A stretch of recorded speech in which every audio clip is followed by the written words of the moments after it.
avec les ECAM 1, on fait un projet de modélisation mécanique. Donc dans un premier temps, on va leur apprendre les rudiments de la manipulation du logiciel SolidWorks. Dans un deuxième temps, en fait, on va les lancer sur un projet de réalisation.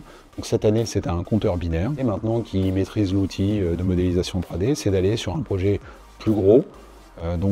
L'idée, c'était de réutiliser l'étoile lassalienne en guise de forme pour réaliser un banc dans la cour. Là, on va être sur un principe de coffrage, donc une forme de moulage, avec un matériau qui nous entoure largement, qui est le béton. Ce qui est bien, c'est que ça nous fait un contexte un peu hors de tout ce qui est cours, où on peut essayer de réaliser des choses, voir un peu les différentes manières de fabriquer des objets.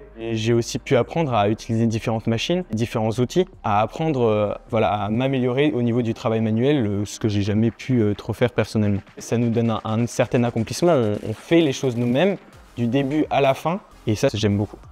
Pour les ECAM 2, en fait, cette année, c'était un peu particulier. On participe à une compétition intelligente de robots. L'objectif, c'est simplement de prendre des briques qui sont posées au sol et d'aller les accrocher ou de les mettre dans un container ou un récepteur. On est divisé en 4 équipes. On a une équipe mécanique, une équipe informatique, une équipe stratégie et puis une équipe terrain, modélisation.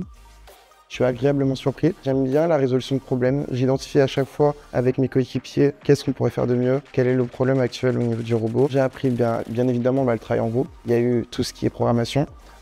J'ai progressé là-dedans. L'objectif, c'est d'arriver là et d'au moins d'être des concurrents sérieux.